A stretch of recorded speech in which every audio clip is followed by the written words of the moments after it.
Bonjour, super intéressant, mais connaissez-vous des assureurs qui proposent ces contrats? J'ai 60 ans, un prêt IMO pour 12 ans et suis en activité, merci. Alors, effectivement, ça c'est sous la vidéo indemnitaire et forfaitaire, ça fait une énorme différence en cas d'arrêt maladie, évidemment. Mais en fait, ce qu'il faut que tu regardes, ce n'est pas d'avoir des noms d'assureurs, parce qu'aujourd'hui, des noms d'assureurs, tu vas sur Google et tu demandes assurance emprunteur, et tu vas avoir un panel énorme de compagnies qui seront susceptibles de peut-être te proposer quelque chose. La différence, ça va être surtout dans le fait qu'il faut regarder ton profil. Ton profil, c'est quoi? C'est pas seulement ton âge, tu as 60 ans.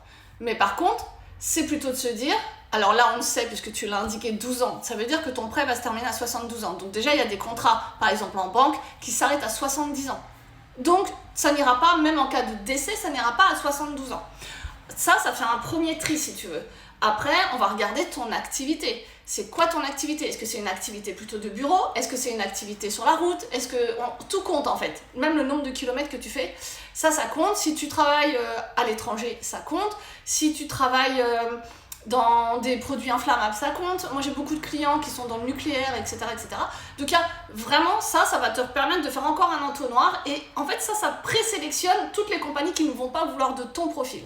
Si après tu fais du sport, si tu me dis Delphine, moi je fais du yoga, pas de souci, tu n'es pas un risque. Si tu me dis Delphine, je fais de l'équitation ou du taekwondo ou du rafting, c'est pas la même chose. Donc c'est pas du tout le même risque. Donc déjà il y a des compagnies qu'on va devoir éliminer d'office parce que ce type de sport est exclu dans leurs conditions générales. Donc il faut faire attention parce que si on ne te pose pas la question, que tu le fais vraiment et que malheureusement tu ne lis pas les conditions générales sur les exclusions, tu risques d'avoir de très mauvaises surprises, d'accord, s'il se passe quelque chose via le sport. Donc c'est plutôt tout ça. Et ça va permettre vraiment un entonnoir pour sélectionner que les compagnies qui correspondent à ton profil. L'avantage, c'est qu'ensuite, quand tu passes par un courtier, par exemple, nous, ton profil, on va étudier aussi combien il te reste de crédit. Bon, le taux, en réalité, ça n'a pas un gros impact, hormis quelques pouillèmes d'euros sur la cotisation. Donc ça, c'est pas encore le plus important. Mais voilà, c'est plutôt la durée, le montant, quel type de prêt tu as. C'est vraiment ça qui va aussi faire en sorte que tu vas aller plutôt sur une compagnie plutôt que sur une autre.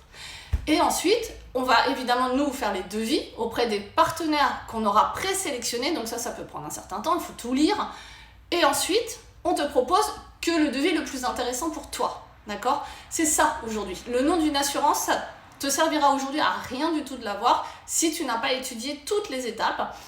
Et s'il y a un risque médical, donc des antécédents, des traitements, de l'appareillage, quoi que ce soit, ça peut effectivement impacter non seulement la compagnie avec laquelle tu vas travailler, mais le tarif. Et donc ça, c'est un autre domaine dans l'assurance elle-même qui fait qu'il faut vraiment être spécialisé pour pouvoir trouver les meilleures garanties, aux meilleures cotisations évidemment, par rapport à ton profil actuel si tu as du médical dessus. Voilà. Mais tout ça compte et c'est ça qui te permet ou pas de choisir le meilleur contrat et évidemment faire attention que ce soit toujours en forfaitaire. Bon, j'espère que j'ai répondu à ta question. N'hésite pas. Bonne journée.